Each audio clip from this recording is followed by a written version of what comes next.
My name is Dustin Kelly, but everybody calls me DJ. I'm prior Army, serving as both a Ford observer and a military police officer. I've spent the last 14 and a half years as a police officer and detective in a large metropolitan police department. Two things that I've learned throughout my career. One, everybody has a story to tell. And two, the best stories are true. This is the DTD Podcast.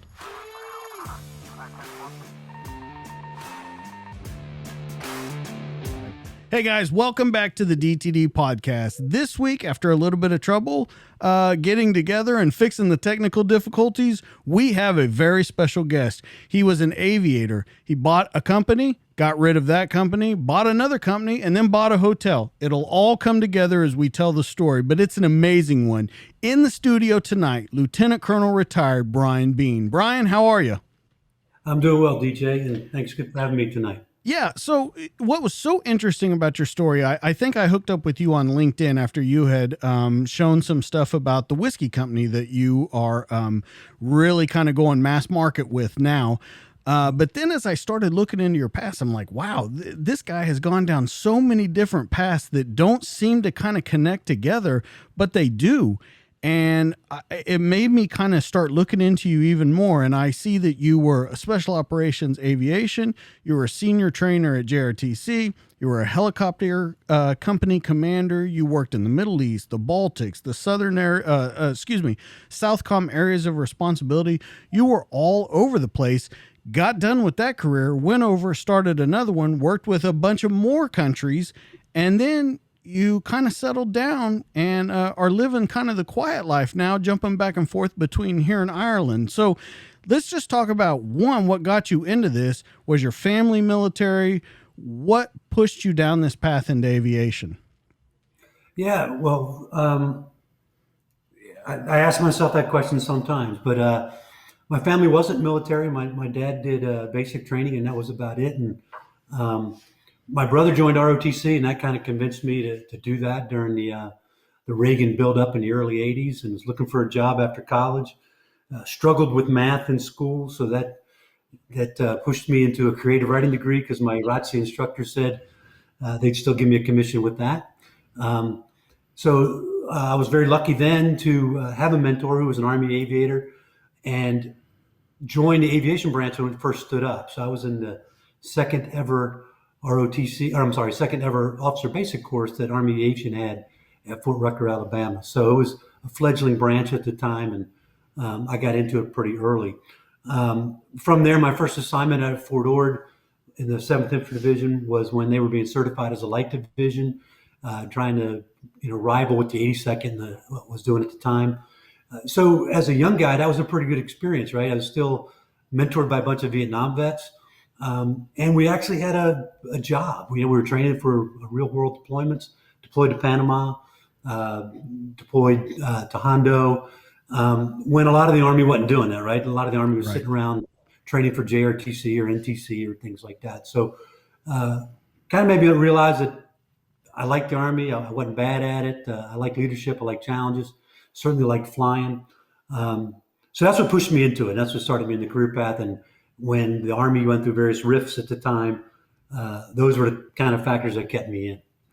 Well, two questions pop up in mind right off the bat. One, you say you're not very good at math, yet flying the $1 million aircraft that you're flying, I would have to think involve a little bit of math or at least a tiny bit of math. So let's talk about that going over into aviation. And then number two, with creative writing, that had to pay off for you at points in your career, especially being a commander, making sure that things were written up correctly, presented correctly. But let's talk about the math first, because that really blows my mind that you say I wasn't that great at it. But aviation, I would think, involves a ton of it. It does, but it's dumbed down. Remember, we put a monkey in space, right? So I can certainly fly helicopters. So, in college, I knew I was sunk on math when there was letters, numbers, and Greek figures in the same sentence. I said, well, I don't know what the hell this is all about. I didn't have to do that in a helicopter. One of my great friends and first instructor pilot in special ops always laughs that I can tell you Mr. Wilson's dog's name on Dennis the Menace, but I don't know how much fuel was in my gas tank. I wasn't the math guy, but I surrounded myself by some pretty incredible instructor pilots and aviators, some of which you've had on your podcast. Um, so I managed to struggle through the math, and it worked out okay. And luckily, in little birds, which is what I flew most of my career, they're pretty small numbers. You're not going far, carrying many guys. And then on the writing thing, yeah, getting a creative writing degree or writing is, you wouldn't think that'd be a great thing for the military, and then certainly for business life, but it has been. Um, I did a lot of writing in the military. I most recently, I was called to mind that the Gothic Serpent guys, deservedly so, are getting the upgrades and awards for what happened over there in '93. I was new to the unit then, and so when the guys came back, I was one of the guys helping to write the awards up, and there was some pretty bad writing, and I imagine across the fleet, we were rushing to get some awards done, and I'm glad to see the military and leadership is looking past some of our bad writing to what really happened that day and giving those guys what they deserve. But as a leader, you're writing, and if you're writing poorly, guys are not getting promoted. Guys are not getting awards that they deserve. Next of kin letters aren't what they should be, and all those kinds of things. So writing was very important, and I'm glad I got a good foundation of that in college. So let's talk a little bit about the Little Bird, because to me, I think it's the coolest aircraft that we've ever had in Me the too. fleet. And they're talking about possibly phasing it out, going with something else.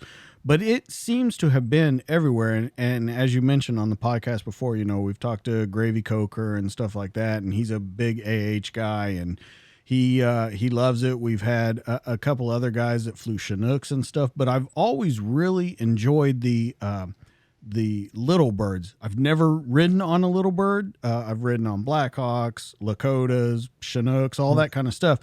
But they've always seemed they kind of have a aura around them, like they're kind of the rock stars of the helicopter groups. What got you pushed over into them? Why didn't you pick a larger frame or?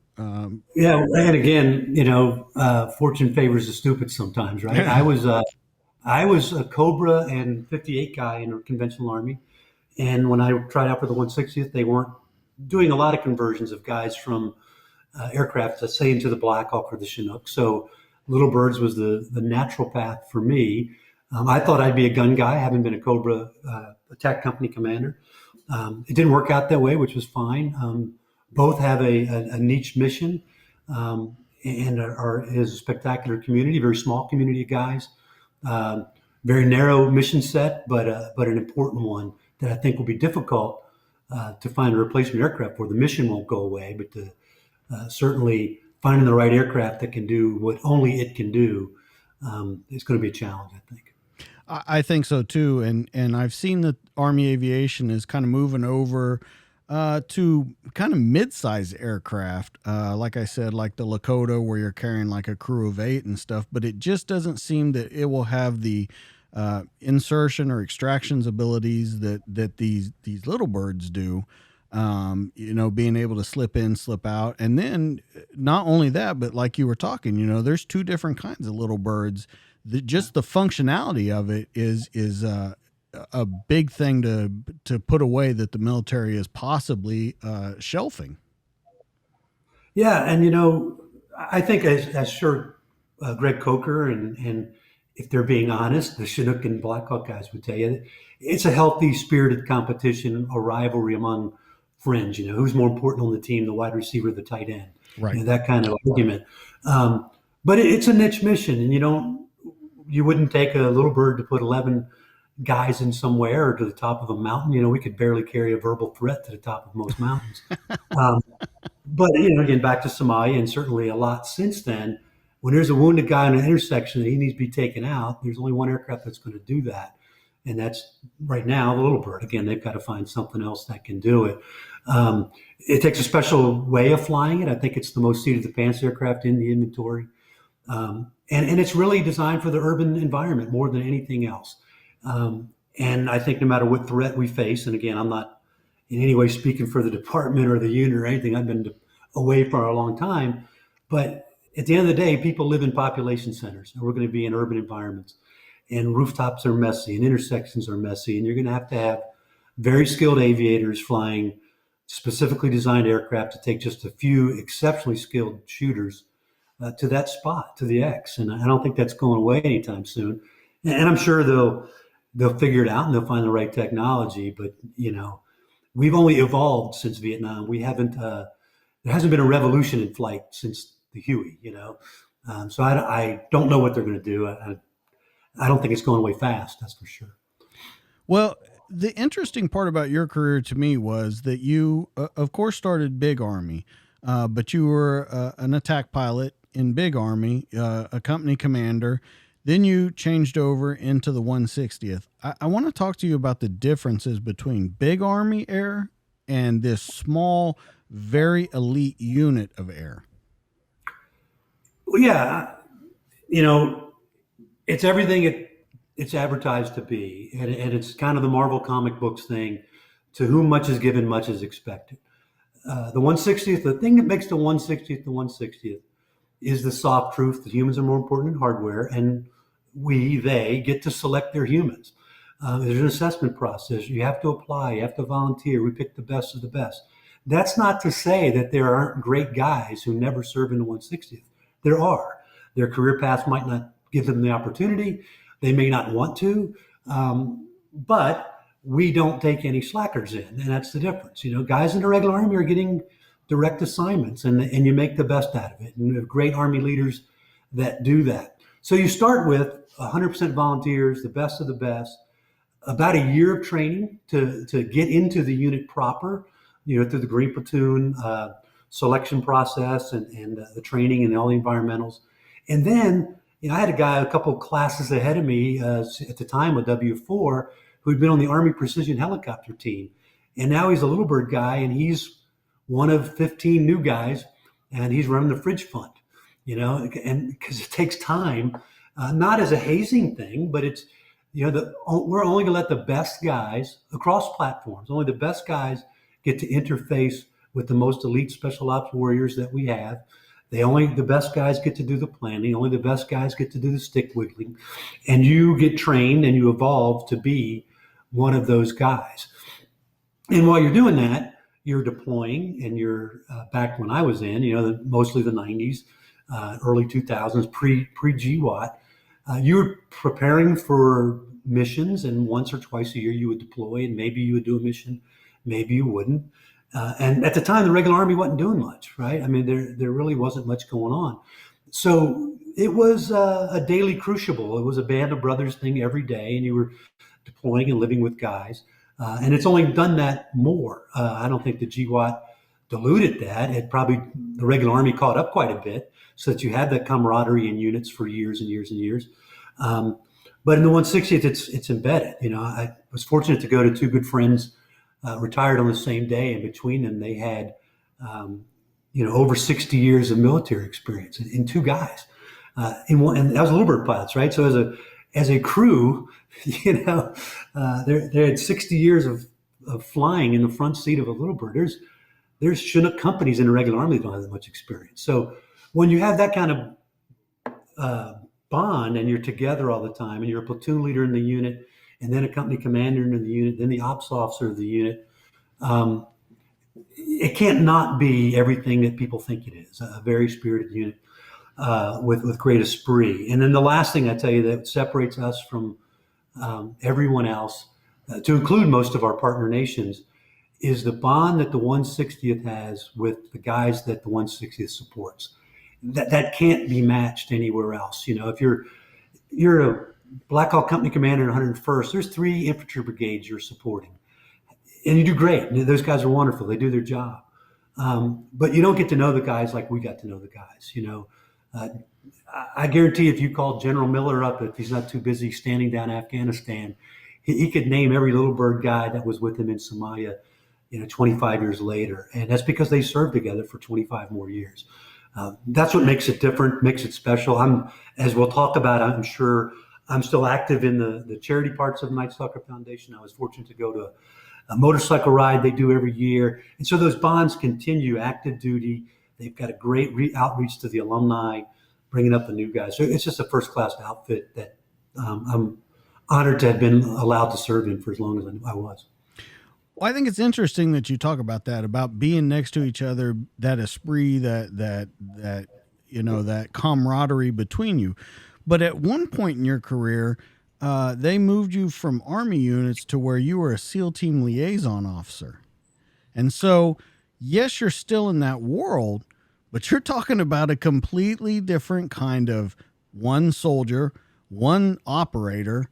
You're talking about, and correct me if I'm wrong, kind of apples to oranges in what they're doing, mission and things like that. How is it to go from that with that go those guys to guys you don't know? Well, in fairness, I was there to liaise between the two outfits. So I didn't abandon my relationships or my role with one to go to the other. And the SEALs weren't asking me, although they did ask me to do some challenging things just for fun and probably a bit of hazing. I wasn't there to outshoot a SEAL or outswim a SEAL or anything else. I was there to make sure they used aviation in the best way possible, to make sure that our unit didn't lose touch with with the SEALs that we were supporting. And we had a counterpart that was out with the Special Forces guys and another counterpart that was out with the Rangers. Not unlike what the regular Army does. They'll send one of their young guys out to each of those infantry brigades that I talked about. But in the 160th, that happens at a higher even investment. I was a promotable captain, promotable to major.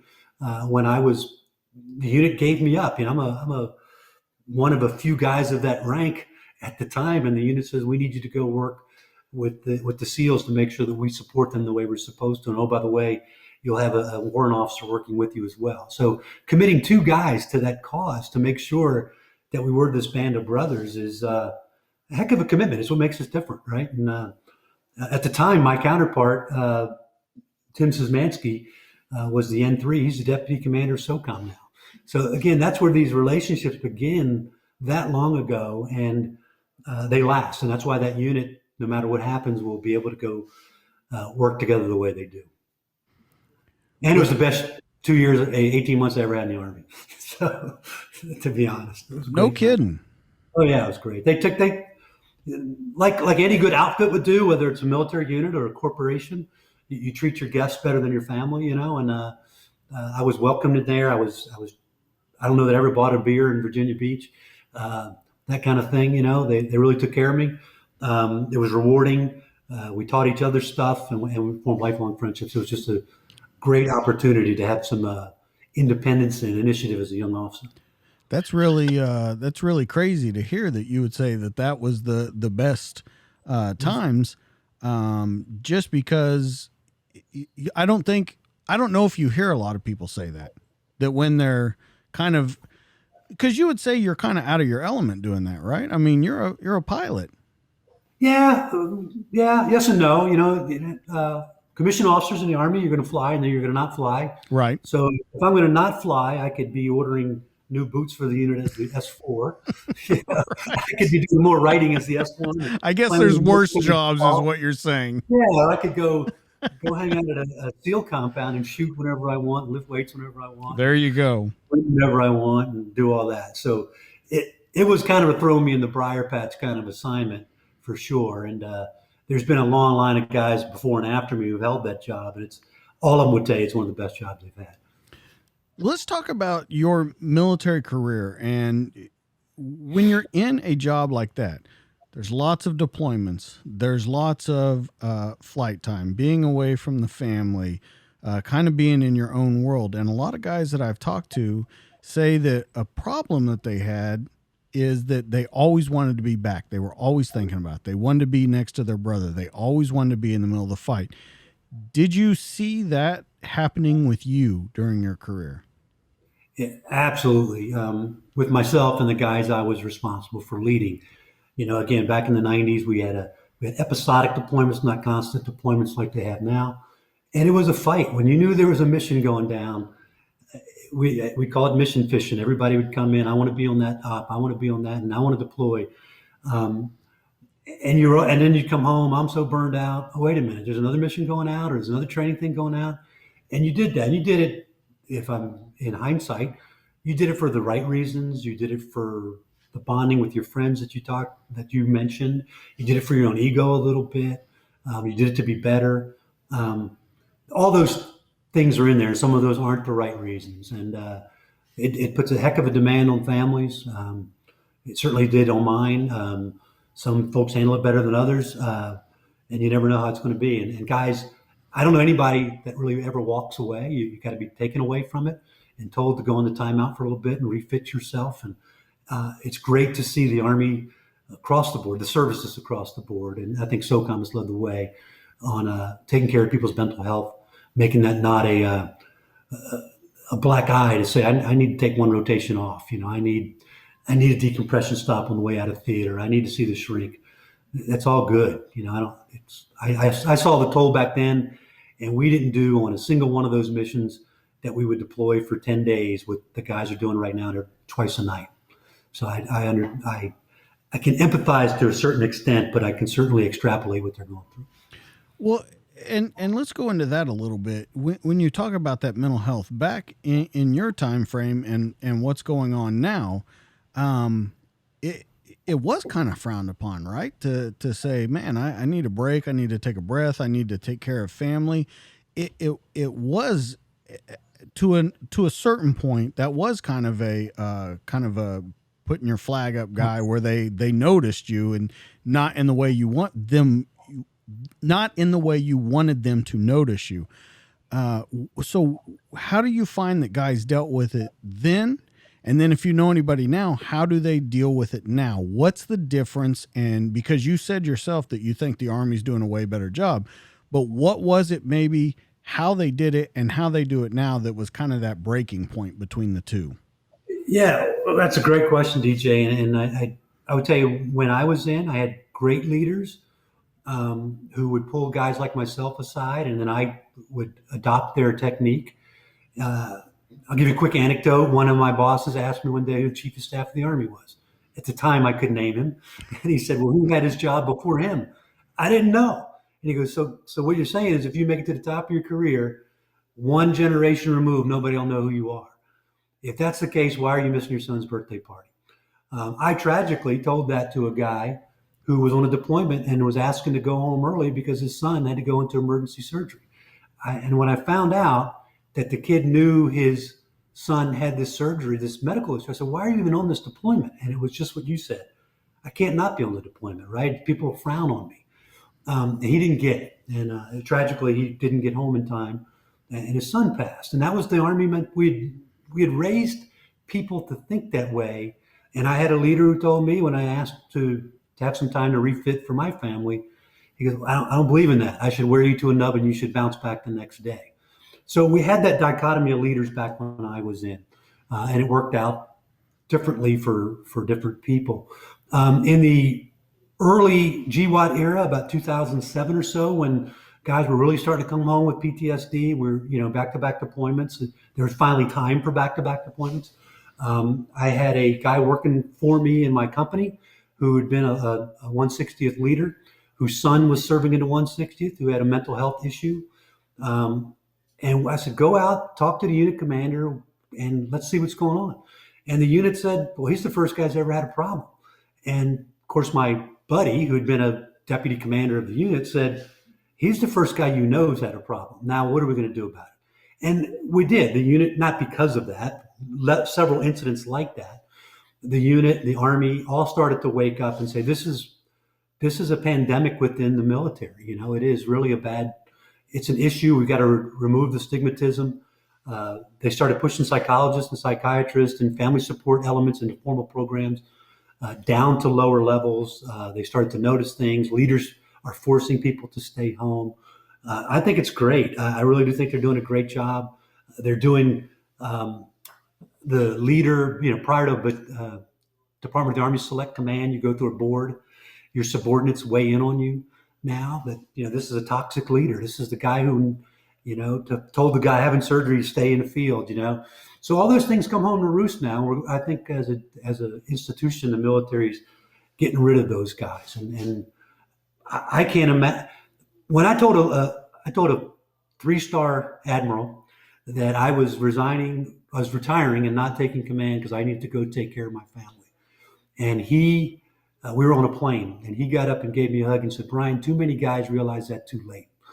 And that's a senior leader in today's military. So I think it's the message is there, and I think guys are taking care of one another. And when I ultimately did retire, uh, probably 10 years before, I would have a black eye in the community for quitting rather than continuing to ride the horse, and that certainly has not happened to me. My decisions were respected. My contributions today remain welcome.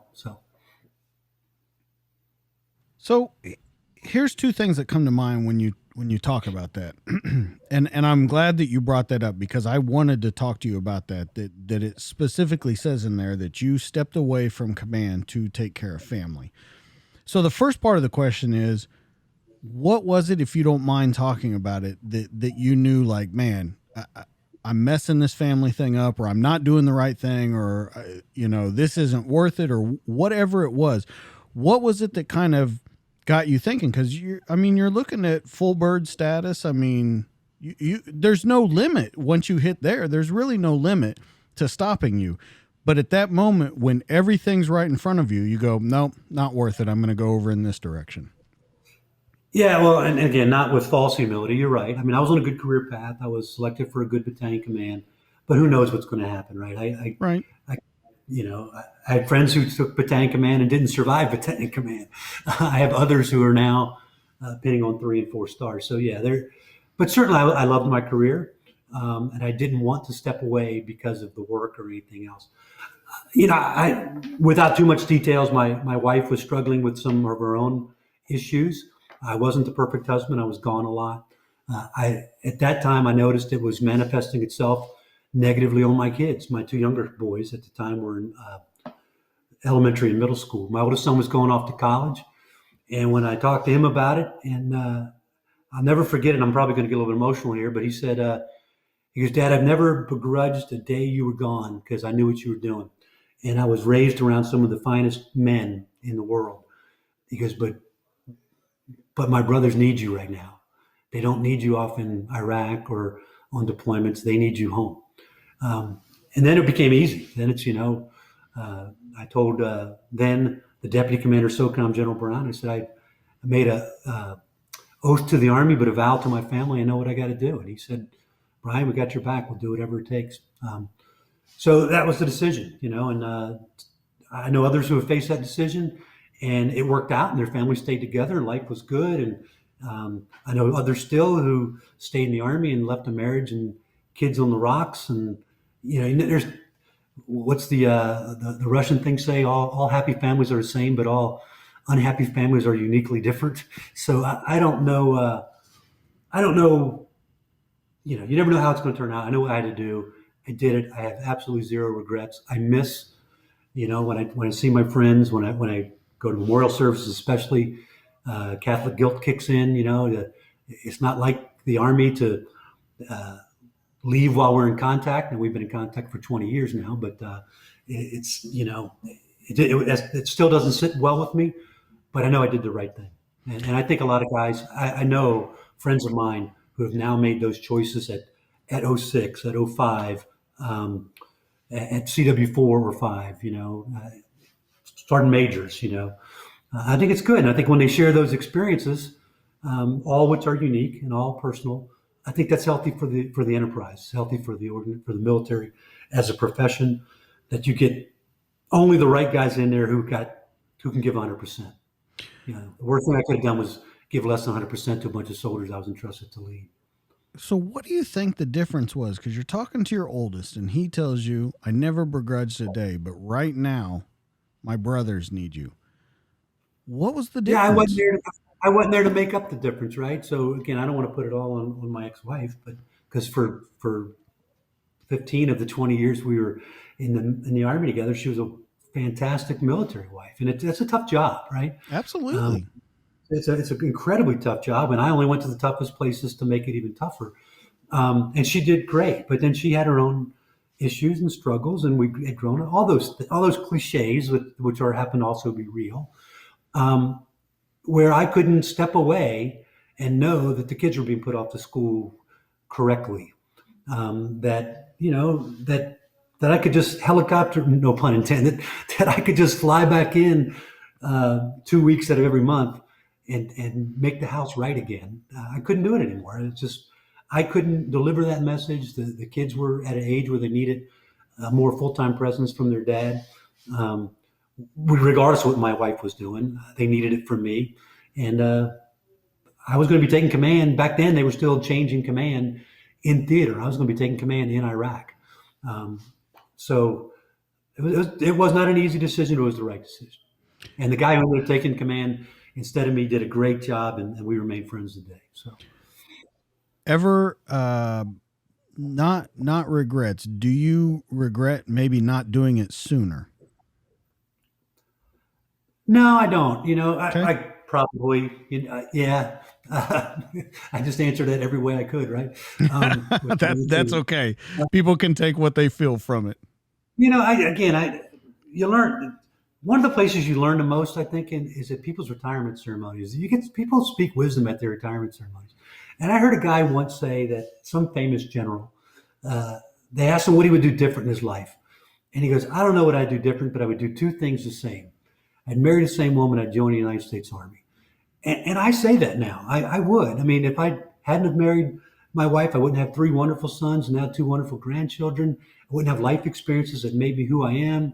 I certainly wouldn't have had the adeptness to face some of the challenges I've faced as a contractor, and as a leader. I had empathy with some folks that if things were all peaches and cream, maybe I wouldn't have had that empathy. So should I have pulled the plug earlier? My kids would tell you no. But there's a 3 year period in our family that's not a whole lot of happy memories. So yeah, I guess I would like to erase those. But and we're doing that now, and it's. Well, I say we're a modern family because my ex-wife and I get along fine. We had Thanksgiving together with all the kids, and it's all good, man. Let's 180 that. Okay. Okay. So you don't regret doing it earlier. Are there any regrets? No, none. As I've said, I miss things. I have remorse, not regrets. Okay. I wouldn't still be in now, right? I mean, when I hear of a friend that did a tough mission, when I hear of a great mission, it was fun and nobody got hurt. All those things. I wish I was there. I want to be part of it. The fact is, I wouldn't be, right? At some point, if I had stayed and had the success that would come with the time I was in, I'd be in a headquarters somewhere issuing instructions. I wouldn't be down in the unit. That's what I miss. Right. So that's gone anyway. So I will tell you, when we talked initially, DJ, about your podcast being an instrument for guys thinking about getting out, one of the things, and I do some mentoring to guys getting out, one of the things I tell guys all the time is you are going to miss serving. You're going to miss the band of brothers. There's nothing I've ever done or will do in my life as important as what I did in the military, as self-fulfilling, as adrenaline pumping, as a 1 minute call when you're going into an LZ. None of that's ever going to happen again. But you can't let the hole be completely unfilled. You've got to find a place to serve that gives you a sense of purpose. And there's lots of places to do that. There's Team Red, White, and Blue, and go out and run with a veteran. There's writing a check, for God's sake. There's just lots you can do. And if you don't continue to serve, that's where I think a lot of the guys that struggle when they get out, it's because they haven't filled that part of the gap, right? You've got to remain part of the tribe. And as long as you're a contributing member of the tribe will keep you.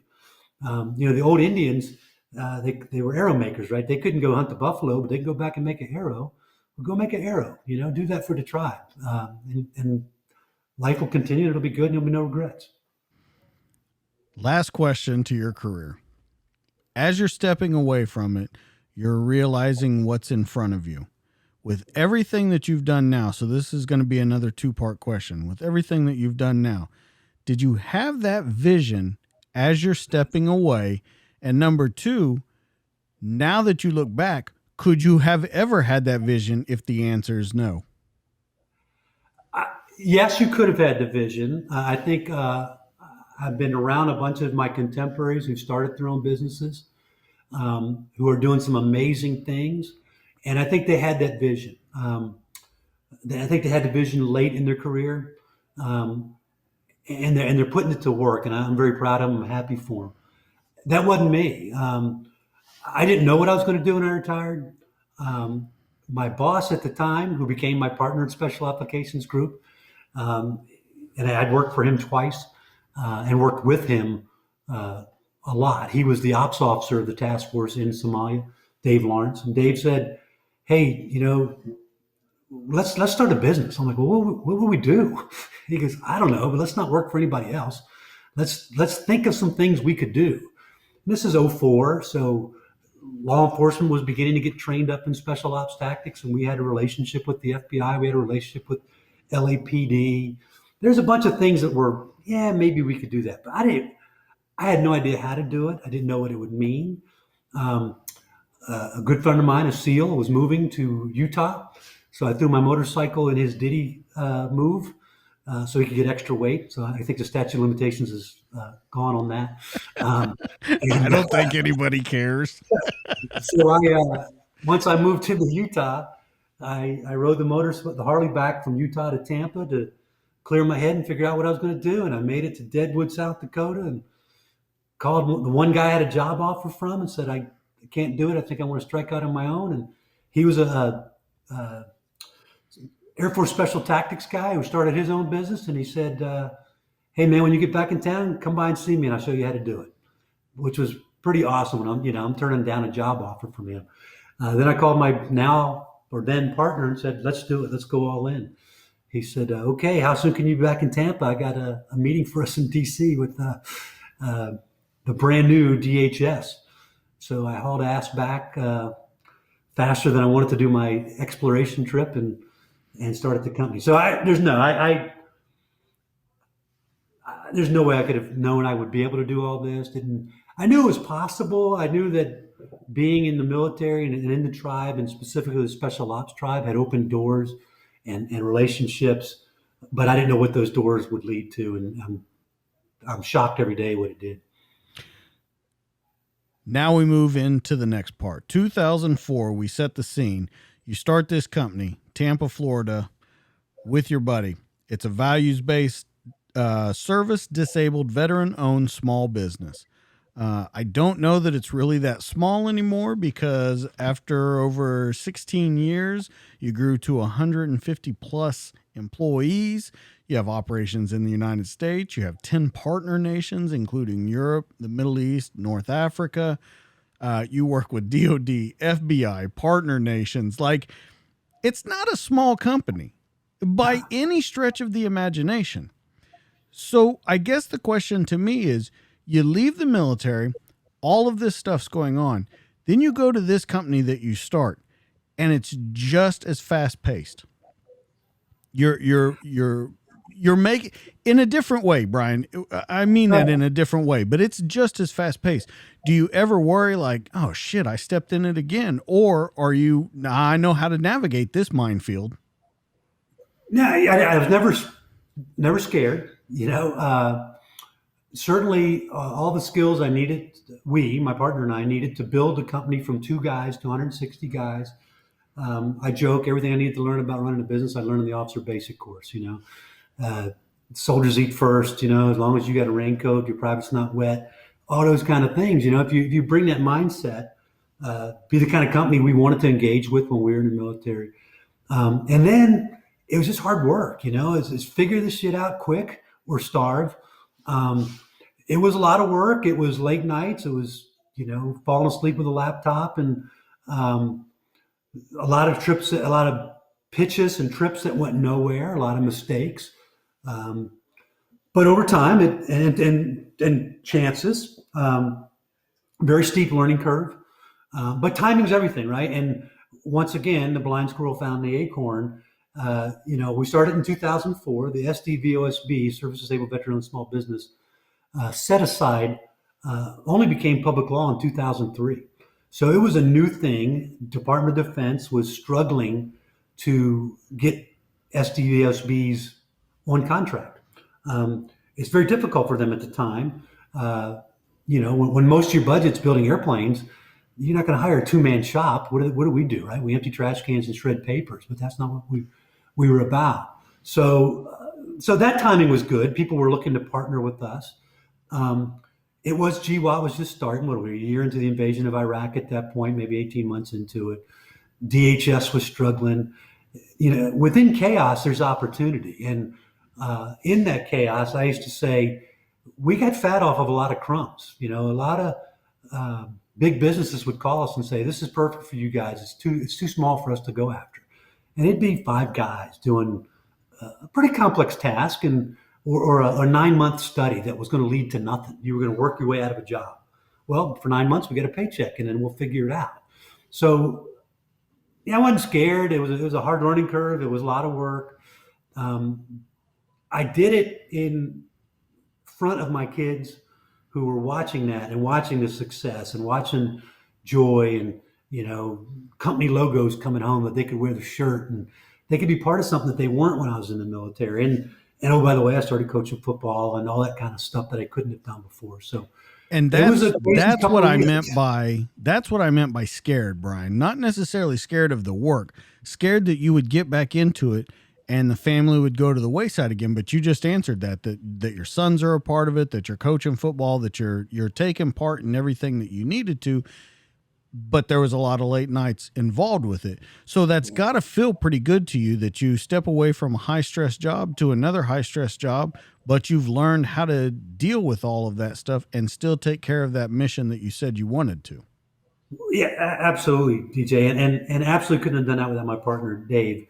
He has gone through some of the same things, he kept his family together, but there was family stress and we shared that with each other. And it'd be like, hey brother, I got this trip. You stay home. You just do what you got to do. We took care of each other and then hired other guys that would also share that load with us that we could trust. And we did trust guys pretty early to go do some things that a lot of small businesses that might fail wouldn't give a guy that long of a leash. But if we didn't, then I was not going to coach football and I wasn't going to be at the next birthday party and all those kinds of things. And it worked out great. The things work out in strange ways. Well, I think it's funny how you keep saying a blind squirrel finds a nut, but I think after a couple of times of it happening, it's not really a blind squirrel finding a nut. It's a guy that knows what he's doing, getting in there and grabbing what he needs to grab. Well, look, I'm not. Nobody's ever accused me of being overly humble. I'm not overly humble. I know I'm smarter than the average duck, but nobody in my career path is humble, right? I'm a Irish Catholic aviator in special ops, and what are the chances of me being humble, right? But that I think that's needed, and I don't think we see that. I've talked to a couple of guests about this. I don't think we see that anymore. There is, of course, there's something to say about humility, but you have to have people that are very strong in their belief about their job and what they know what they're doing, and they believe in their cause. Yeah, at the end of the day, that decision in '04 was just that. It was, hey, are we going to bet on ourselves?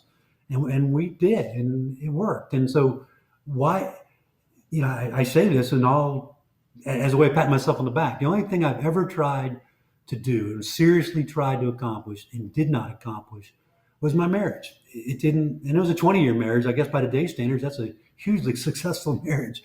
But anything else, if I put my nose to the grindstone, it worked. And I think that's not a rare rare characteristic, and I think it certainly wasn't uncommon in the paths that I walk. SEALs and 160th guys. So when you have that confidence and you're willing to bet on yourself, then it's preparedness and hard work meeting opportunity, and that's kind of what's been the story of my life. It's just never got what I wanted the first time out, but when the second thing came around, I made the best of it, and it's been an amazing journey. 16 years. I mean, in a long-term sense, that's not a long time, especially to grow the company that much. I mean, that is an exponential growth. When you figure you started with just you two, 16 years, you're at 150 plus employees. Let's talk about some of the products and services that they offer, because I want you to maybe describe them a little better than I can. So the first one is aviation. A couple things fall into that: flight training, academics, surveys and assessments, and support. So if you can go down and just tell people what they do in that area. Yeah, so special application crew try to set ourselves off differently than most small businesses, and I think we did, in being a full spectrum aviation training services company. So if you think of any training continuum, whether it's flying, shooting, being an engineer, there's individual skills all the way up here to advanced collective skills, right? So it's intuitive that someone who can do advanced collective skills can teach backwards on that slope.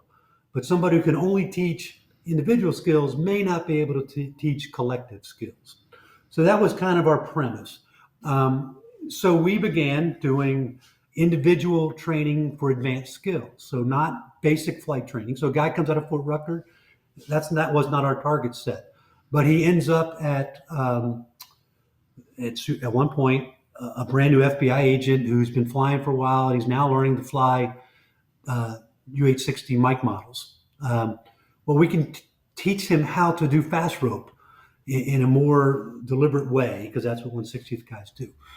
For our partner nations, we did the same thing. We went mostly with the Eastern European nations who were weaning off of the Russian way of doing things.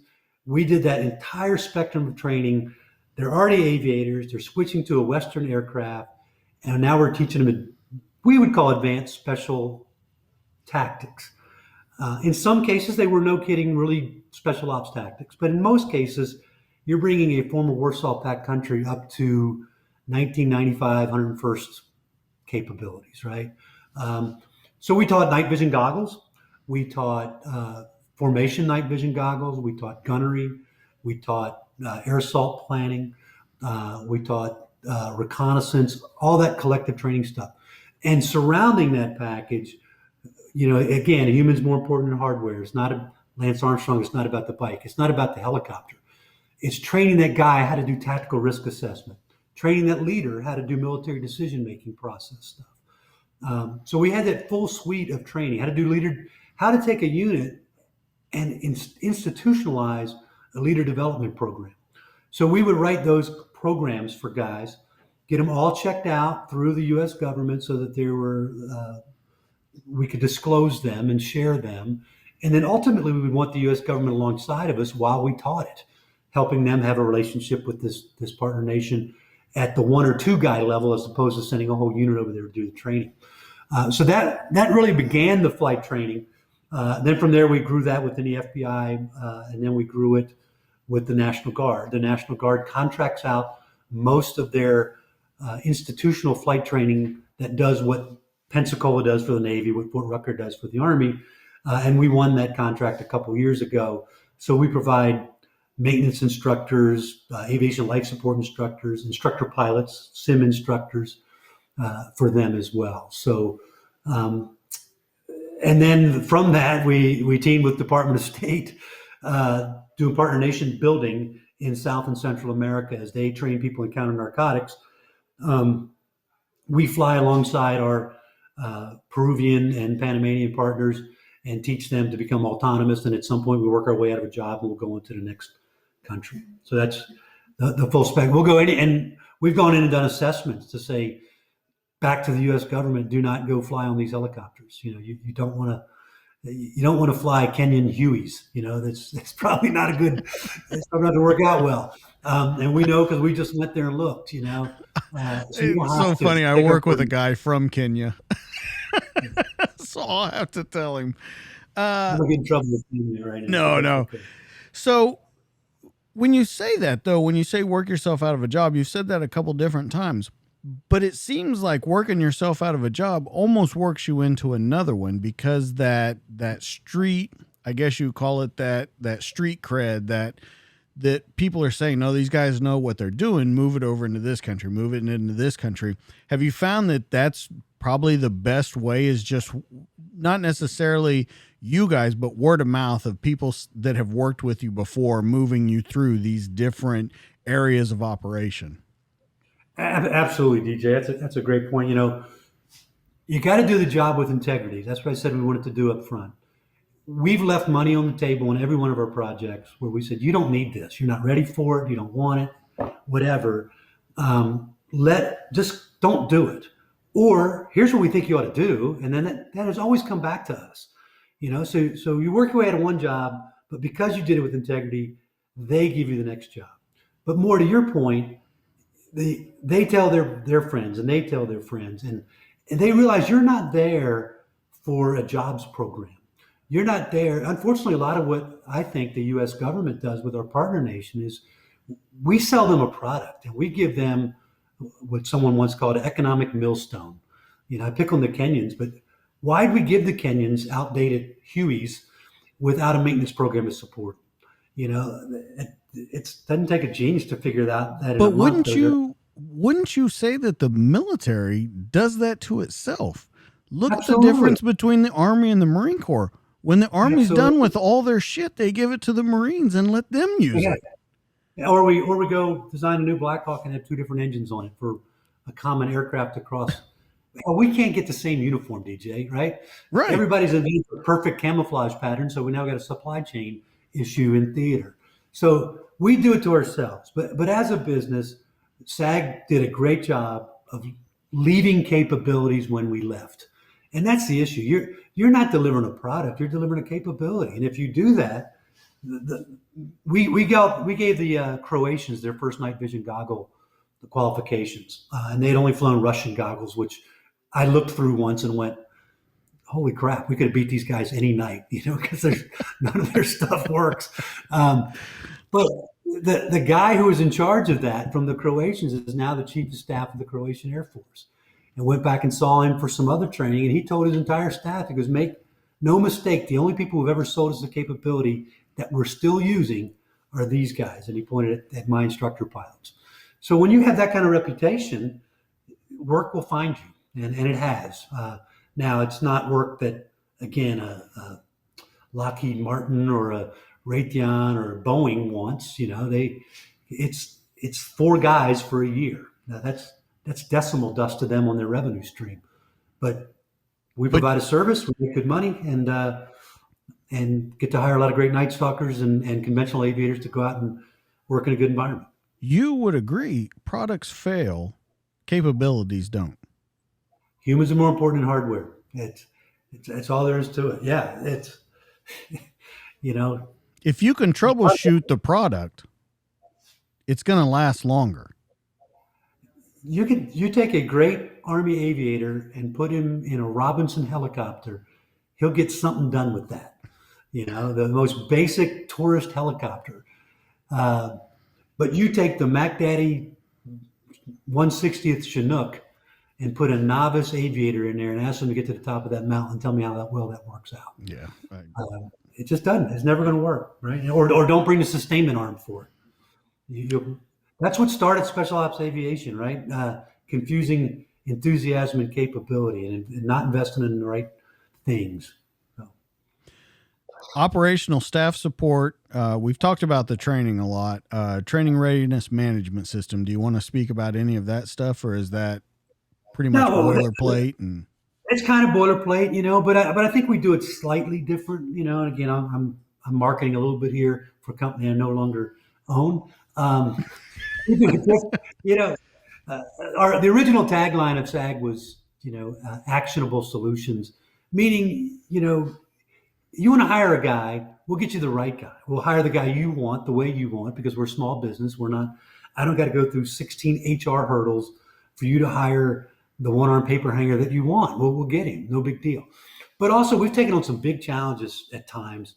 At one point, SOCOM asked us to find a cultural anthropologist with a top secret clearance who had experience in both Afghanistan and Iraq within the last year.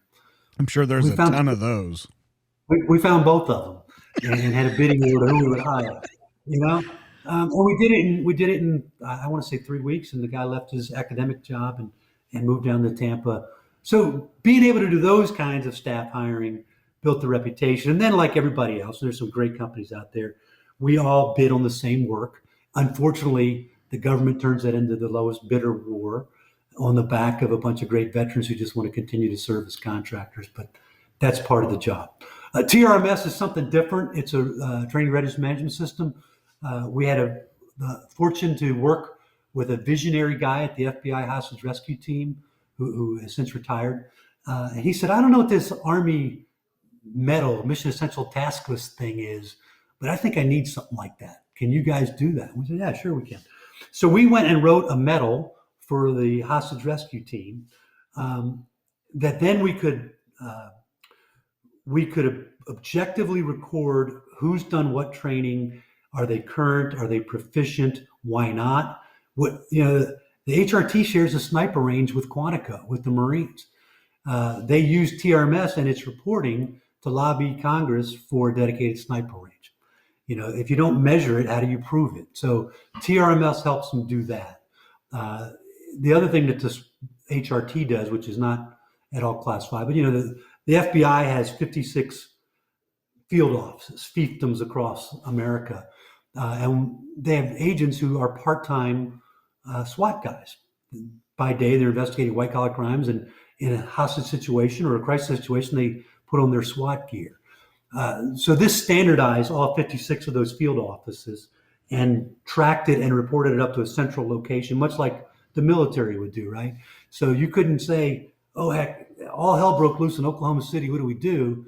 You go, well, shit, they're down 3 snipers. We need to send them 3 snipers, or they're down a hostage negotiator. Let's make sure that's on the next plane going.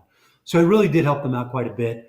It's automated system. It served them well. It's probably dated now. It needs refreshing. But we found that interesting. A lot of other government agencies didn't want it because, frankly, non-DoD agencies don't want to hold themselves accountable. That's what I was just about to say. They don't want to know what's going. Not necessarily. They don't want to know what's going on. They don't want other people to know what's going on. They don't want it reportable. Right. And that was actually part of the FBI's problem at first too. They said, look, everything we do now, it's discoverable. I said, well, isn't it also discoverable that you were trained? And unfortunately they had a fatality in a training accident, and they pulled up the TRMS records and said, no, you guys did everything right. This guy was trained. He was doing everything he was supposed to do. So it does work. We pitched it on the Panhandle and in Florida after some hurricanes as a method of ensuring when multiple jurisdictions come together, they can all get on the same radio and talk to one another. Nobody wanted that. They want to be able to say, they're in charge. Access County is the one with the bad radio. Screw them. So I think it's also, being from a law enforcement background, it's also people wanting to be the big one on scene. They want to be the one controlling. They want to be the operation controller. If you put everyone on the same sheet of music and you see what people are capable of, what they're not capable of, that cuts you out of the pie really quickly if you're not up to snuff. Yeah, and God forbid somebody's more capable than you. And unfortunately, the amateurs in this world, and I'm sure you've encountered a lot of them, they measure capability again back to equipment. You've got the shiny fire truck or the fire boat that you're never going to use, but your radios don't talk to each other during a hurricane. Yeah. Well, that's awesome. As a Tampa guy, very proud of my Tampa Bay Lightning getting ready to have their second Stanley Cup boat parade tomorrow. The fire boat will be out there and paid for with your 9/11 tax dollars. It's great. Well, at least it's getting put to use. Yeah, I hope they can talk to each other on the radio. Like you said. So if anybody's looking for that, it's the Special Applications Group. They're based out of Tampa, Florida. If you want to get a hold of them, you can find them on the internet at sagusa.org. That's sagusa.org. They also have a telephone number of 813-254-9050. So if anyone wants to do that, you're also still a part-time, from what I read, that you're still an advisor to the company. Yes, I am. We handed it off to a very able team, and I'm on the hotline for assist every now and again and help with a couple projects right now. It's a great company. I'm very proud of the way I left it, and it's going to exceed anything I ever did with it. So now let's move on to what we've all been waiting for. We want to talk about the lifelong goal of probably a lot of people that you have been able to accomplish. One, to make your own whiskey and just have a gigantic supply on hand at all times in your life. Kinnitty Castle Fine Spirits. This is what brought me to you in the first place. And it was a combination of the way you guys present your bottles. It is a very upper class look. It's a very polished look. And you haven't been in this business for a long time. You yourself have not been in this business for very long, but it's a very polished look. So what we're going to do is we're going to go down the list of everything that you guys make. I am going to read what they are supposed to be and what they're supposed to taste like. So let's start with the 10-year aged Irish whiskey. It is a wooden oak nose combined with the sweetness of dried fruit and butterscotch, spice walnut, sherry, and tobacco rain. Buttery cream lingers as a hint of vanilla finishes. I got to tell you, that sounds amazing. And I would like to say that was my creative writing, coming full circle, but it wasn't. It is it's a great whiskey. We are very fortunate that we have teamed with a gentleman named John Tealing. John Tealing is the godfather of the revolution, resurgence of Irish whiskey. He's an older gentleman. He ran Kilbeggan distillery in the center of Ireland for years, sold it, and then the Irish government came back and said, "Look, we need more than 3 distilleries. We need to do better." So he started his own. He started Tealing's whiskey, and then he also started his own distillery at Great Northern, where he has given us the good services of his master distiller to help us come up with these multiple blends of Irish spirits that we have. And the 10-year-old is our premier whiskey. This is the one of the 3 that I was fairly well involved in the selection of the blend that we were trying for, and I think it's fantastic whiskey. It's got a beautiful color to it too. If you watch the version of this on video, you'll be able to see what these bottles look like. We're going to get into exactly why that castle is in the background, but let's move on to the Dapper. Now, this is my favorite bottle that you guys have. I love the part skull, part Dapper, part James Bond look of this bottle. This is my absolute favorite bottle that you guys make. Well, yeah, and we actually one of our partners, Jeremy, is a younger guy. He specifically wanted to tailor the younger crowd. We'll talk more about the castle in a bit, but as you know, DJ, it's one of the most haunted castles in Ireland and probably therefore Europe. So we wanted to pay homage to that legacy with the skeleton there and the Dapper blend. This has got it's a little younger whiskey. It's very good. This is an excellent whiskey mixed into like an Irish mule, I call it. So like a vodka mule, but using Irish whiskey instead. It blends really well, mixes with other things really well. We made some lemonade type drinks with it at St. Patrick's Day this year that were very popular. And it's good on the rocks or straight up as well. It's great whiskey. It's a distinctive essence of vanilla and toffee to both nose and flavor. Double distilled, malt joins in, adding fruity esters and increased body.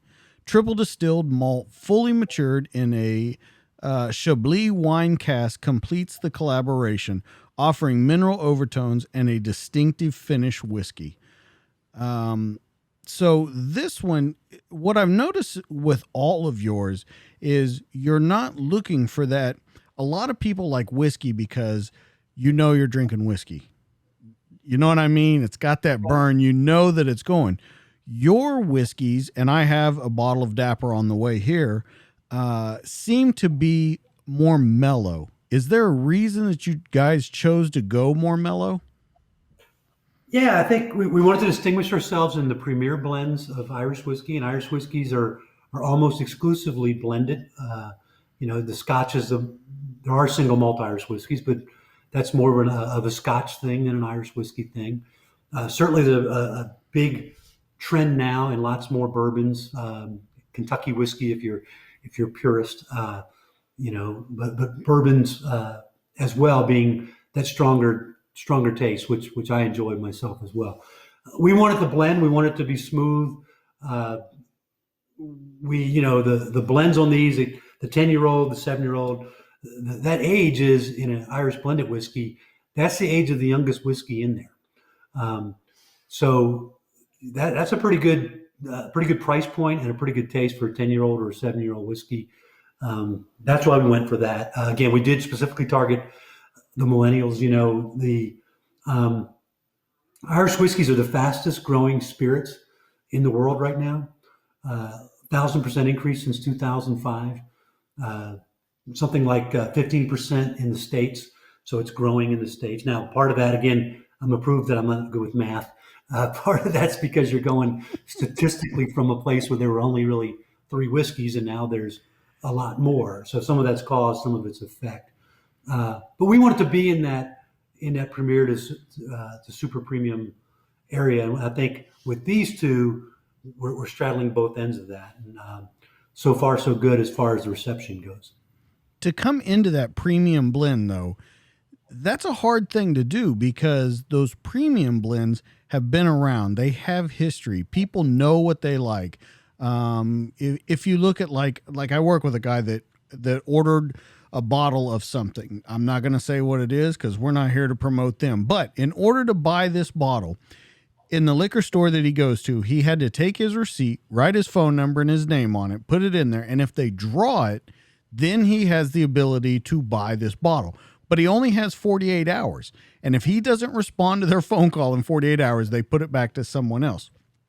So I say all that to say this. Those premium blends are very well known. They have a history. People know what they want. For you to come in and kind of kick open the door and bring these new ones in, first off, what's the thinking behind it? Because it seems like a crazy endeavor when you first think about it. And number two, how do you take those people's thoughts and go, yeah, that's good, and we know you like that, but if you like that, you'll love this? Well, I think the first thing, it's got to be accessible, right? I don't understand the business model that says charge so much and make it so rare that you can only sell a little bit of it. I'm sure that model works. I'm not here to promote somebody else's brand either, but since it's bourbon, I love Blanton's. And I went about collecting the horses on the top. And all of a sudden, you can't get Blanton's. Not even my favorite whiskey. But, you know, for Christ's sake, make some more, stick another bottle cap on it, and you'll sell some whiskey. So we want to make it accessible, and that's part of what this is doing. The reason it's possible is, again, there is a surge in the popularity of the spirit, but there's a limited amount of aged ready whiskey. American bourbon has got to be 7 years. Ireland, it's got to be on the island of Ireland for a minimum of 3 years, but nobody wants a 3-year-old whiskey. So by partnering with Tealing and Great Northern Distillery, we were able to access, warehouses full of already aged whiskey and kind of jump to the front of the line with a premium. The big guys are doing that, right? For years, you either drink Jameson's, Bushmills, or Tullamore Dew. That was all they had. Even Jameson's now has cask made, kind of the stuff we're doing with our 10-year-old and with our 7-year-old. They've even broken into the beer market. And they're getting into the beer market Yeah. because these barrels are going back and forth across the world and being put to use. Because thank God for the barrel stave union that made it so that bourbon can only use a barrel once. And now we're being able to use them multiple times. But being able to enter the market with already aged whiskey is totally setting us apart from a lot of other folks. Especially with the Irish spirits. We found out today we're going to have a national distribution, so you won't have to wait 2 weeks for your bottle. Probably in place within the next 2 weeks. So that's what kind of gave us the courage to do it. But again, like everything we've talked about tonight, TJ, the story is not a straight path, right?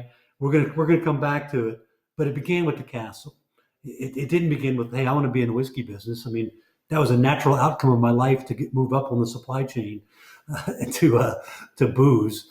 But it began with buying a castle, and then we said, shit, we ought to be making whiskey because we got a great story. John Tealing, one of the things he told us when we met him, he goes, the 2 secrets to good whiskey: have a good story and don't offend anybody with the taste.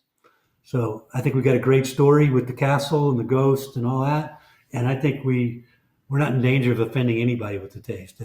If you want to drink Blanton's or all that, which I do enjoy, I love, that's good for one night. But if you want a nice smooth blend, warm your warm the esophagus. This is pretty good stuff for that.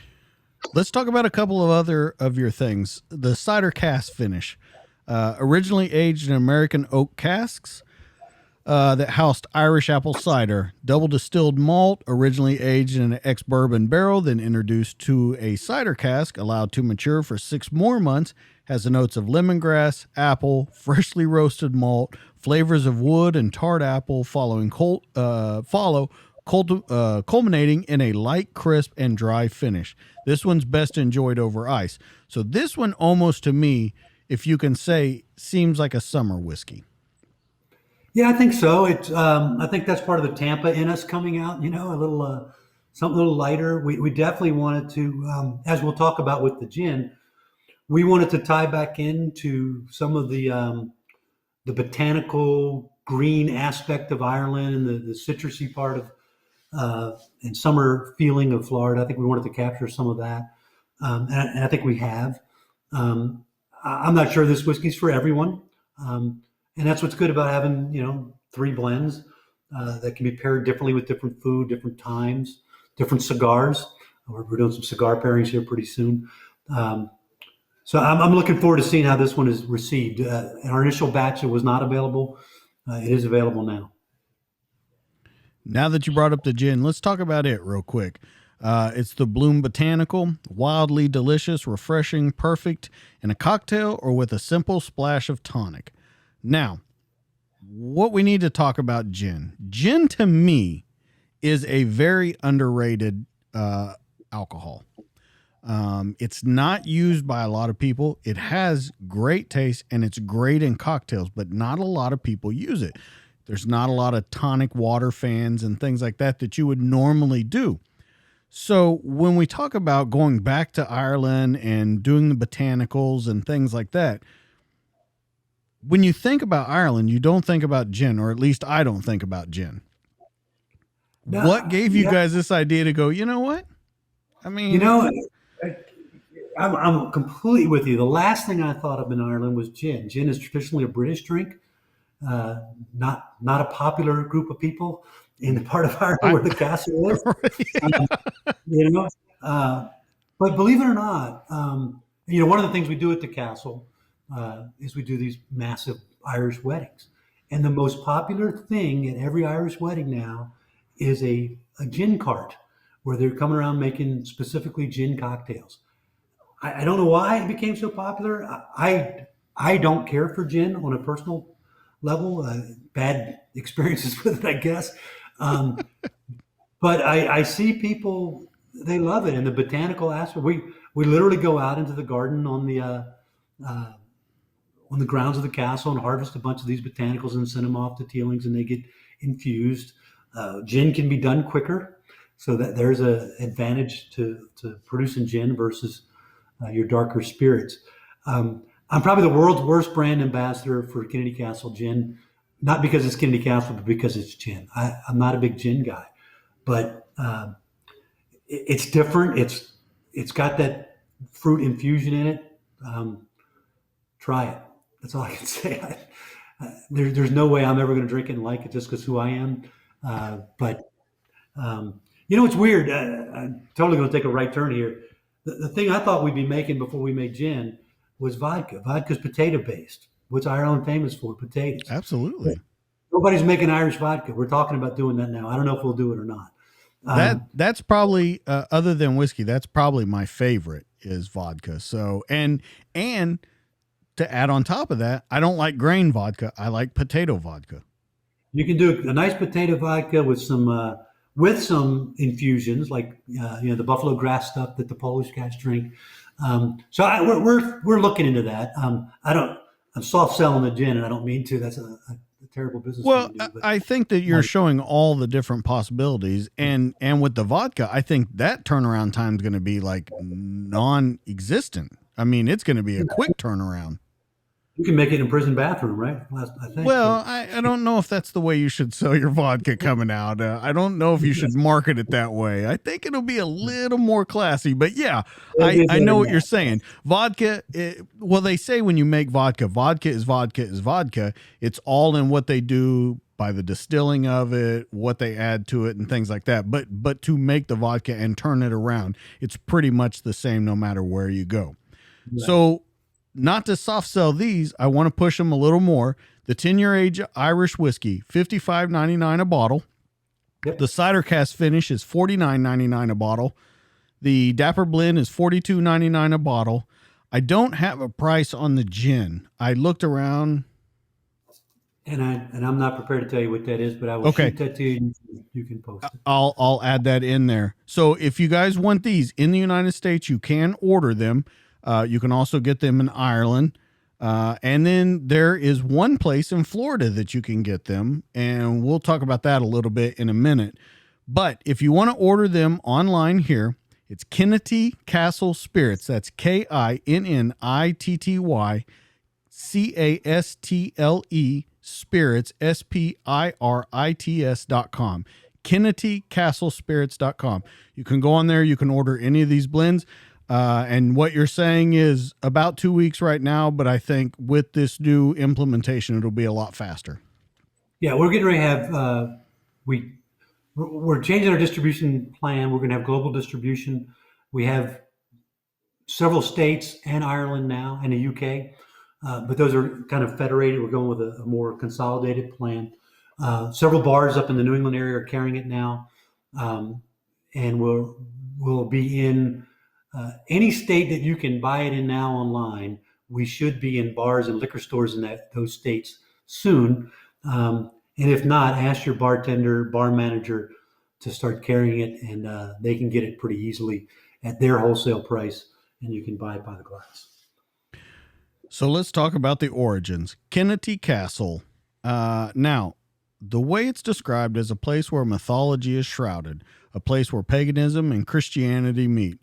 There was a castle that was destroyed, restored, reinvented many times in its long life. If you look in the background of this picture, that's it right there with the whiskey in front of it. When I started looking this up, I don't know why you didn't tell me this whenever we first started talking to each other.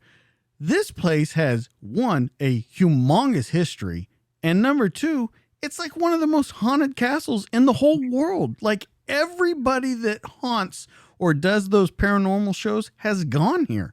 I don't know why you didn't lead with that, Bryan. Again, the quiet professional humble guy in me, there's literally no humble way to say, let me tell you about my castle in Ireland. But having said that, let me tell you about my castle in Ireland. Now that I hear you say that, I tend to agree with you. Yeah, and especially when you're trying to sell somebody on a product for your defense contracting business, they're like, I don't know what we're paying you, but you bought a castle. And when they hear the story, then they realize, well, we're probably not paying you enough. So yeah, the Kinnitty Castle is a historic castle. Built in 1208 for the first time, built in 1208. It's part of the O'Carroll Castle.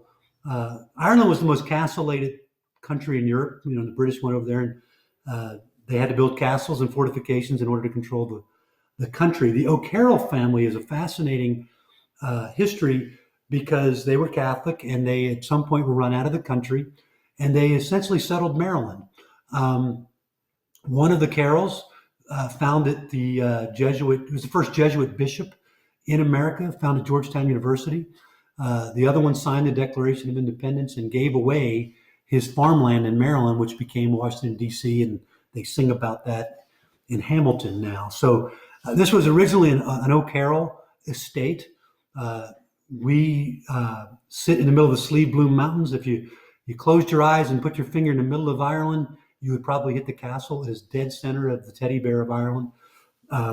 37 bedrooms. It was multi-purposed after the Irish Civil War. It was taken over by the Irish government as a forestry department. So it sits adjacent to a national park, which is one of the most forested areas in Ireland, which is the second least forested country in Europe.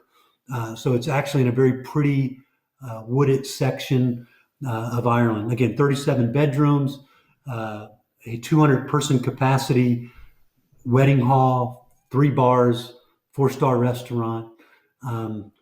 We were very, very fortunate. One of the coolest things I've ever been able to do in my benevolent life is we dedicated the best room in the castle to Lieutenant Mike Murphy, the Medal of Honor recipient. Um, his family came over. We had a 2-day party and presented Mrs. Murphy with the key to the room. She was very touched by that. Now, when folks go over stay at the castle, if they stay in the Mike Murphy room, they get to read not only Mike's story, but the entire story of Irish American Medal of Honor recipients, which, believe it or not, more than 50% of all Medal of Honor recipients are Irish or are of Irish American descent, more than any other ethnic demographic. So, pretty amazing history of sacrifice that the castle gets to highlight and be a place to visit for Americans coming over there. Inside there, you talked about having 36 different rooms. Now, there's 4 different kinds of rooms in there. Abbey Yeah. Court rooms, Barronel rooms, state rooms, and castle suites. So can you break down why you would use each room or how you would kind of plan your trip to go if people haven't been over there, have never stayed in a castle? What's the different ideas behind the rooms and what should people look for whenever they're doing that? Yeah, well, if you go to Ireland, and everyone should go, it's one of the few places left on the planet that really love the American accent. Uh, the Ireland's greatest treasure is its people. They're warm. It's fun. If you go, stay in a castle at least one night somewhere. Please stay in ours. Um, we're centrally located. We're very close to Shane Lowry's home golf course. We're close to 2 of the premier whiskey distilleries in Ireland, and we're going to have our own whiskey experience at the castle. So there's lots to do to hub and spoke out of the castle for at least 1 or 2 days of your week or 10-day trip to Ireland, whatever you choose to do. And we'll certainly, if you mention the podcast, we'll make sure our team over there takes care of you. We'll figure out how to do that more formally. Those are levels of rooms. The best way to think about it is most places in Ireland are giant B&Bs, right? So you're paying for a room, you're paying for breakfast. Unlike most American places, the best restaurants in Ireland are associated with the hotel. So we are kind of one-stop shop, and you got a great restaurant. As I said, we have the entire dungeon of this place is a bar, and we have live music there. And so how cool is that to drink whiskey and beer in a dungeon bar in Ireland that's haunted? So if I've taken my family over there, I've taken friends over there, and I say, look, if you want a once in a lifetime, you're only gonna be there one night, stay in one of the castle suites. They're massive. We've all stayed in rooms that are smaller than some of the bathrooms in those suites. And then put your kids and your grandkids back out in the Abbey Court. They're beautiful. They're a little smaller, but they're spacious. I mean, most of the beds are double kings attached together under a giant canopy. I mean, it's a really fascinating and fantastic place, and there's lots to do there: horseback riding, skeet shooting, as I said, close to golf. And it's a geographic anomaly. You're 2 hours from everywhere, so it's a great place. Well, in talking about that, you're repurposing the coach house and stables behind the castle into a tasting room and a whiskey bonding facility. It's called the Kinnitty Castle Whiskey Experience, and it'll open, I guess, later on in this year, correct? It's probably delayed. Ireland is lagging everyone in COVID bounce back. So we're certainly feeling the repercussions of that. We were very fortunate to get some historic grants from the Irish government. So once things return to normal, we'll begin construction on that whiskey experience in the area that you talked about. We will also be aging some of our whiskey on site. We will have a cask program at some point where you can buy a cask of whiskey and you can come over to Ireland and see it aging in the castle, and we'll all drink from it and see how it tasted, various ages and things like that. So that's all. We're repurposing that very soon. We are also adjacent to the trailhead for the longest contiguous mountain bike path in Europe. And it all starts at Kinnitty Castle. We have bike rental in the facility. So go out and get a little PT in, mountain bike, come back and drink whiskey with a ghost. How bad can it be? I think once again, and I'm picking up this with you, when you talk about the food and dining, You sold that one a little short too, Bryan. There's a lot going on there. I mean, you have three different. You have the library bar, you have the dungeon bar, you have the restaurant.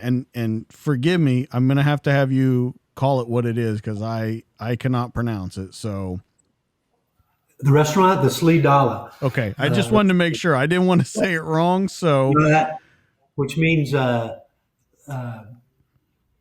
Central Road, I think, is Central because all the roads lead to Dublin. There is the different slees. Slee is road. So, um, no, it's a wonder. We have a great chef.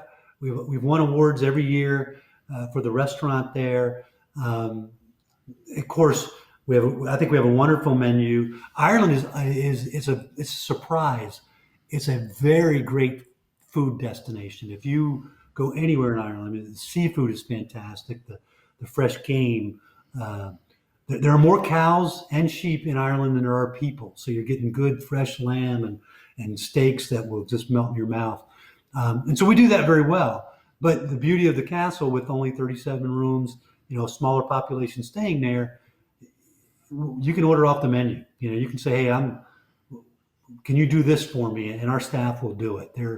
It's fantastic. A great destination place for weddings.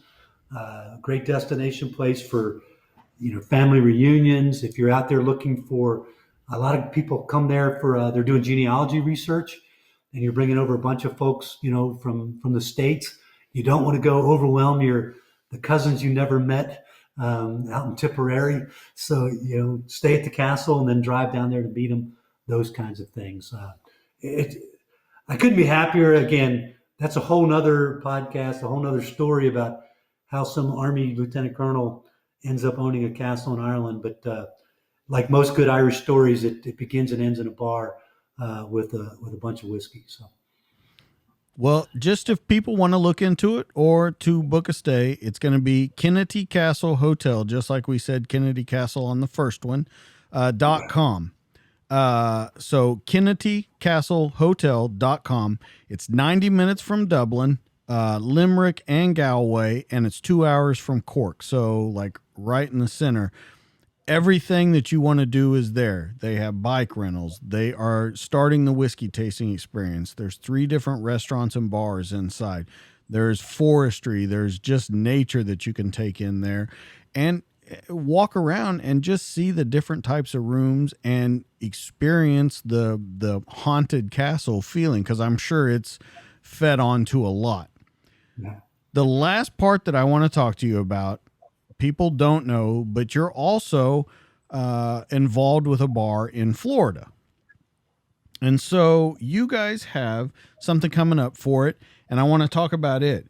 It's going to tie into pretty much everything we've talked about tonight: military, whiskey, fellowship, family, all that kind of stuff. So I want to talk about this coming up real quick. And I just want you to kind of fill everyone in on it. It's the Special Operations Warrior Whiskey Tasting, Thursday, September 23rd, 2021, 6 to 8 p.m. at the 4 Green Fields, Curtis Hickson Park, Tampa, Florida. So if you would, fill them in. Yeah. So very short background. 4 Green Fields is every year rated as one of the top 10 Irish pubs in America. It's a great bar. I've been fortunate to be brought into the ownership group of it. And we are going to host this Special Ops Warrior Whiskey Night in support of the Nightstalker Foundation. So the Nightstalker Foundation, first off, is a 501(c) nonprofit organization that exists to take care of the needs of our Night Stalkers, where those needs can't be met by government agencies or other benevolent organizations. We're very careful not to commit benevolent fratricide. We partner with the Warrior Foundation and all those. And I would say the takeaway would be that there's a lot of charities that take care of the dead. The NSF takes care of the living guys, the legacy guys who will be around for some time. And it's a relatively new nonprofit that grew out of that need for the Night Stalker community. So we're going to have this initial introduction of the NSF to the Tampa and wider community, so you can travel in for it if you want. And the idea is we're going to have flights of whiskey. All the whiskeys will be whiskeys that are made or distilled or managed by special operations veterans. The good folks at Horse Soldier Whiskey are going to participate. I know Hooten Young, Norm Hooten, former Delta operator and friend, is going to participate. And there's a couple others that were committed last year. COVID happened, and I haven't gone back to them this year for their commitment. But Three Rangers is making whiskey, whether they participate or not. Great outfit. Their foundation run by Ranger Sergeant Major. Steamboat Springs Whiskey, which is run by a SEAL. So the idea will be that as each of those whiskeys are presented, we'll talk about the whiskey. They will talk about their whiskey, but equally important, they will talk about the community. What does the 160th do for the SEALs? What does the 160th do for the Special Forces guys? What does the 160th do for the Rangers? So on and so forth. I've been to too many of these parties where we all sit up and talk about how great we are. I said, why don't we do one where you guys tell us how great we are? To Norm's credit, when I asked him would he participate and say something nice about what the unit means to him, and I'll clean up the language a little bit, but he goes, I wouldn't be alive if it wasn't for you guys. So I said, well, we'll say that. That's a pretty good endorsement, So it'll be a fun night. We'll have some cigars. We'll have I was whiskey. just about to say, I'm guessing Norm's going to bring some of his cigars too. Norm's going to bring some of his cigars, which are fantastic. I'll put a plug in. Got a box of them up here at the cabin that I've been celebrating the Lightning's Stanley Cup with. The good folks from Horse Soldiers are going to pair with us. We're in Tampa. It's Cigar City, USA. We'll have some other cigar pairings. There'll be some silent auctions. The main purpose is to raise awareness for the Nightstalker Foundation and ultimately to generate long-term commitment to sponsoring this particular benevolent organization. What I think we've all found after 9/11 and the GWAT is, the first President Bush's 1,000 points of light have finally come true. And there's a lot of people out there doing great things, but there's a huge risk of benevolent fratricide. And we don't want to cause that. So we're looking for folks who want to hear this story and kind of pick this charity as the one that they want to get behind. And I know as a small business owner, you got to make choices about where you donate your money to. This is a fantastic organization serving a fantastic community. And shoot me an email and support me in any way you can. Support the organization in any way you can, my event in any way you can. So let me ask you, as we kind of wrap this up, is there anything else that you want to plug tonight? Anything else that you have going on? Because I asked that because it seems at every turn you got something cooking. So yeah, I'm trying to simplify my life, and I see that it's not going that way. No, I think, DJ, I think the one thing I would say to who I think is a lot of your audience, when we talked the first time, you talked about trying to help guys understand that there is life after serving in the military or first responders. And there's different paths, right? You don't have to step out of uniform into the GS job or to the Gates Guards and Gun thing, which I suppose is drawing down significantly now. And I would tell you, it's a great big world out there. Jump in. There are a lot of those organizations that have stood up to help with transition now. Everyone should be looking into them. Google it. Contact me. I'm sure you're a resource as well. People like myself who've gone through the transition.